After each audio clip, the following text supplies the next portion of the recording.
Avertissement important avant de commencer. Ce qui suit requiert votre attention la plus entière. Le contenu de cette vidéo est strictement à but éducatif et de divertissement. Imaginez la scène, une salle d'audience glaciale, où le temps semble s'être arrêté. Un silence si dense qu'il pèse sur les épaules des témoins et des jurés. Chaque respiration se fait audible, oscillant entre le soulagement et l'appréhension. Puis résonne la voix du magistrat, claire et impérieuse, témoin suivant. Dans un frémissement collectif, tous les regards se lèvent et convergent vers la porte d'entrée. Et là, le clic sec d'une talonnette sur le marbre. L'ouverture de la porte. L'apparition d'une silhouette connue de tous, Usher Raymond, artiste adulé, plusieurs fois sacré aux Grammy Awards. Mais ce jour-là, Usher ne franchit pas le seuil pour chanter ses succès, ni pour négocier un contrat. Non, il venait dévoiler une face cachée de l'industrie, les coulisses sombres de l'empire Diddy Holmes. Derrière son regard calme et déterminé se cachait une colère contenue depuis des années. Ce n'était pas seulement un concert, c'était un jugement public, un risque immense. Alors que Usher avançait lentement vers le box des témoins, chaque pas résonnait comme un battement de cœur dans l'enceinte silencieuse. Aujourd'hui, la vérité allait éclater au grand jour.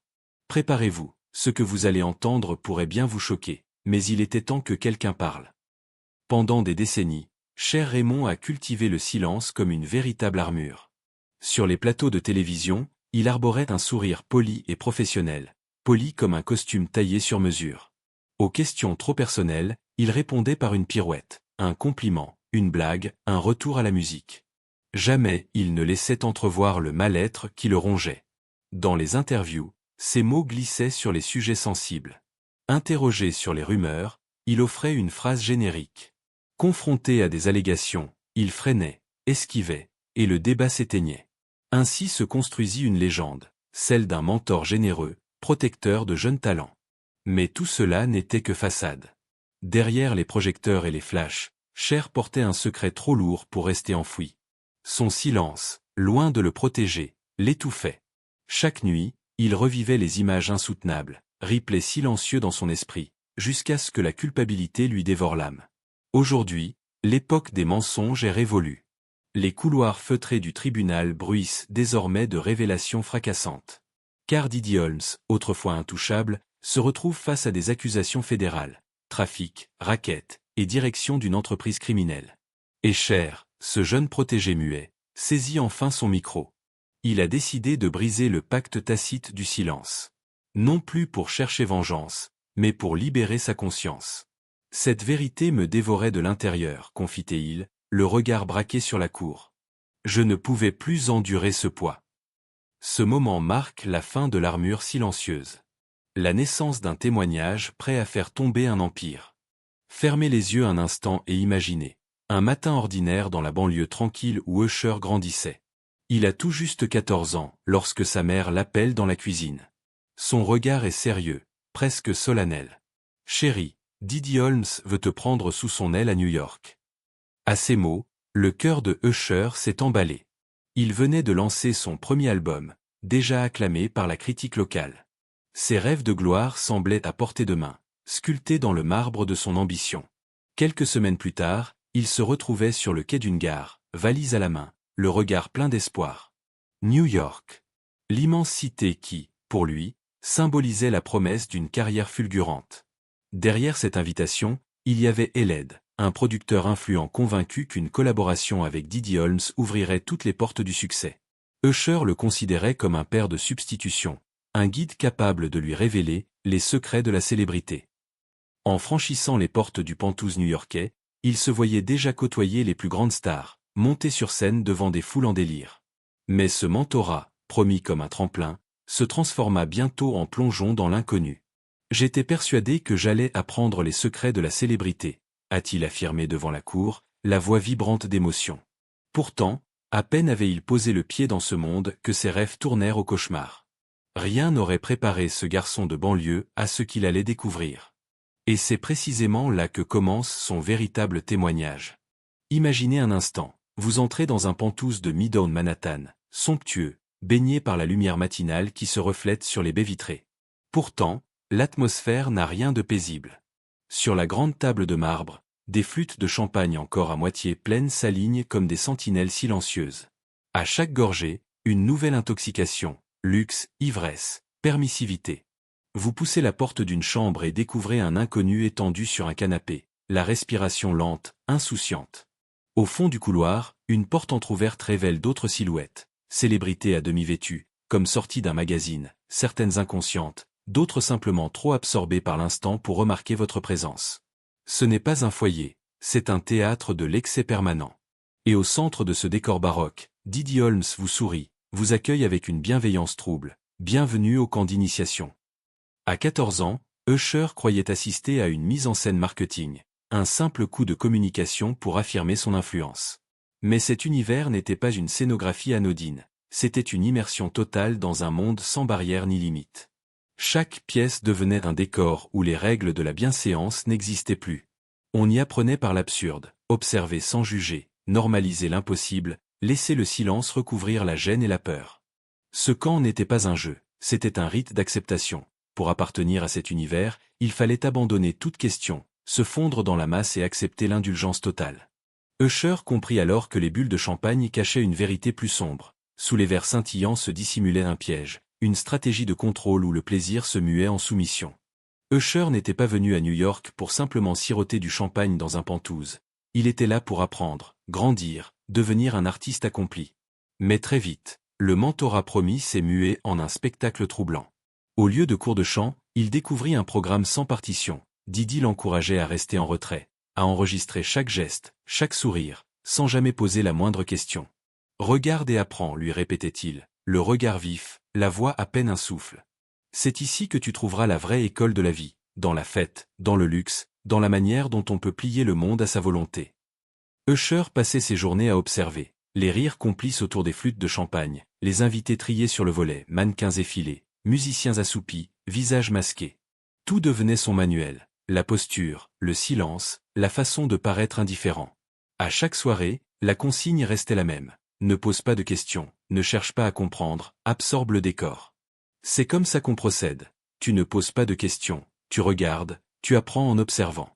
C'est comme ça que font les vrais hommes. En lui répétant ces mots, Didi ne lui enseignait pas le jeu de la scène. Il lui montrait comment disparaître derrière un masque de conformité, comment se fondre dans l'ombre d'un empire bâti sur le silence des autres. Et Cher, ce jeune garçon de 14 ans, comprit trop tard que son rôle n'était plus celui d'un élève ambitieux, mais celui d'un pion silencieux dans une partie dont il ignorait les règles.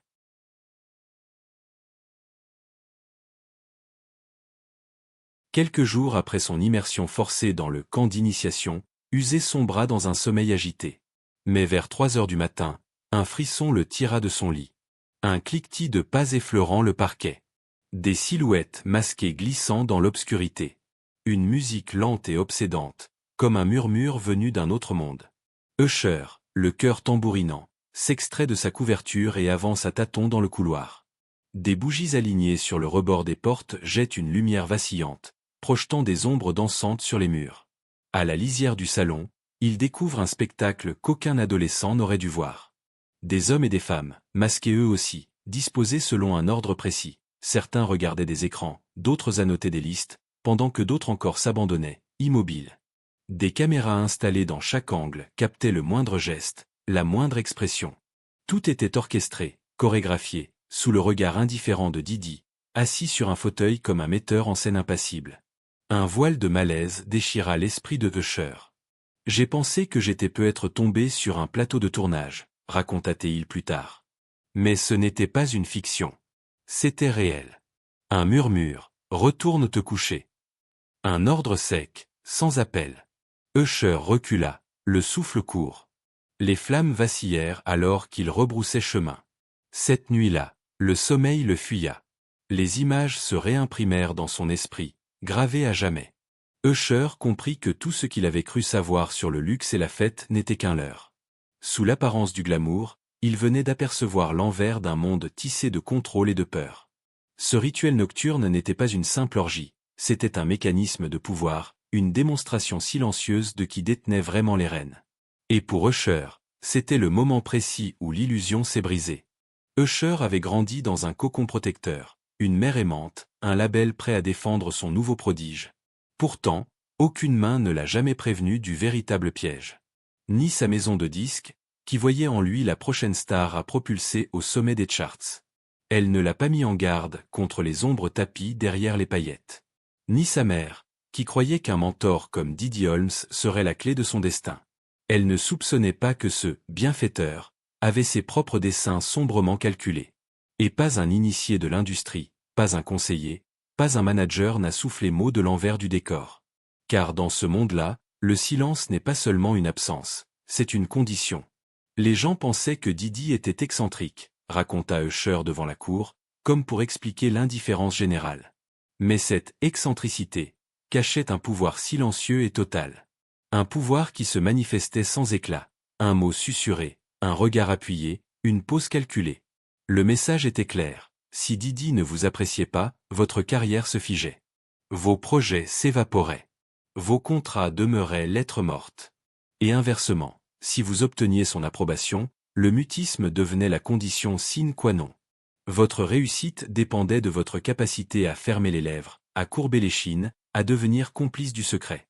Usher l'a appris à ses dépens. Ce n'était pas la musique qui façonnait son avenir, mais l'obéissance silencieuse. Aujourd'hui, il lève le voile sur ce pacte caché, car détruire le mythe de cet homme, c'est aussi protéger tous ceux qui, naïvement, croient encore aux contes de fées derrière les lumières. Usher n'était pas seul dans ce piège. Autour de lui, d'autres visages jeunes et prometteurs brillaient sous les projecteurs, avant de s'éteindre dans l'ombre de l'Empire Holmes. Des chanteurs en herbe, des musiciens talentueux, tous attirés par la même promesse, la gloire instantanée. Ils arrivaient un à un, valise à la main, le regard rempli d'espoir. On leur parlait de studios ultramodernes, de tournées mondiales et de collaborations prestigieuses. Les rêves se nourrissaient de certitudes, et personne ne doutait, jusqu'à ce qu'il soit trop tard. Dans les coulisses, l'entourage de Didi orchestrant chaque arrivée comme on place les pièces sur un échiquier. Assistants zélés, chauffeurs discrets, musiciens de session, tous savaient. Tous voyaient les signes, cet accueil trop chaleureux, ces contrats signés sans discussion, ces regards fuyants lorsque quelqu'un évoquait des questions plus personnelles. Pourtant, personne ne levait le voile. Chacun jouait son rôle, invité, amené, surveillé. Puis oublié. Faire comme si c'était normal. Parce que dans ce monde-là, le silence est la règle d'or. Et Usher, pris dans la foule, comprit qu'il n'était pas un cas isolé. Il était l'un des nombreux jeunes talents embrigadés dans un système de contrôle silencieux. Il voyait leurs espoirs se transformer en chaînes invisibles. Il entendait leur silence pesant quand ils pensaient être seuls. Je n'aurais jamais cru que tant de gens participaient à ce jeu sordide, confia-t-il devant la cour. Mais en regardant autour de moi, j'ai compris que je n'étais pas la seule pièce sacrifiée, et que ma voix pouvait briser ce cercle complice. Imaginez un paradis caché, sable blanc, eau turquoise, palmiers se balançant sous la brise. C'est dans ce décor idyllique que Usher, à peine âgé de 15 ans, pensa trouver une pause salutaire loin du tumulte new-yorkais. Didi Holmes avait promis une retraite exclusive, pas de presse, pas de caméra, juste un cercle restreint de jeunes artistes triés sur le volet. Un moyen, selon lui, de renforcer la cohésion du groupe et d'affûter les talents. Sur place, tout semblait parfait. Un luxueux bungalow privatisé, un service discret, des repas concoctés à la minute. Les rires fusaient autour des piscines à débordement. Les journées s'égrenaient entre farniente sur la plage et sessions de baignade. Mais très vite, l'atmosphère se chargea d'une étrangeté perturbante. Les journées, pourtant ensoleillées, prenaient une tournure mécanique. Chaque activité yoga matinale, pique-nique sur le ponton, baignade nocturne semblait minutieusement organisée, sans jamais offrir de réel échappatoire. Aucun mot n'était prononcé sur la musique ou les projets artistiques. Les vraies discussions, celles qui comptent, étaient systématiquement évitées. À la place, on glissait des suggestions subtiles. Cesse de t'interroger, fais comme tout le monde, ici, on ne remet pas en question le plan. Usher sentit alors qu'il n'était plus invité, mais observé. Que son rôle était moins celui d'un protégé que celui d'un témoin silencieux d'un jeu de pouvoir. Chaque sourire semblait masquer une attente, chaque silence résonnait comme une mise en garde. Quand, des années plus tard, il confessa face au tribunal, « Je n'étais pas là pour apprendre la musique », la salle resta saisie par cette phrase simple, mais lourde de sens. C'était l'aveu qu'il avait compris, trop tard, l'envers du décor, un piège dissimulé sous les palmiers, où le silence devenait la condition première de la manipulation. Après ce voyage aux Caraïbes, tout bascula. Usher n'était plus le jeune prodige protégé, il était devenu un sujet d'expérience. Didi intensifia son emprise. À chaque retour à Manhattan, le décor changeait. Nouveau visage, nouvelles pièces, nouvelles règles à assimiler. Les fêtes autrefois démesurées se multipliaient. Soirées privées dans des lofts secrets, dîners feutrés dans des restaurants fermés rien que pour eux. Mais derrière le luxe se cachait une constante, l'obligation de participer. Refuser une invitation? Impensable. Résister? La porte se refermait immédiatement. Un jour, Usher osa questionner une consigne. Pourquoi dois-je rester toute la nuit à cet événement? Le regard de Didi s'assombrit.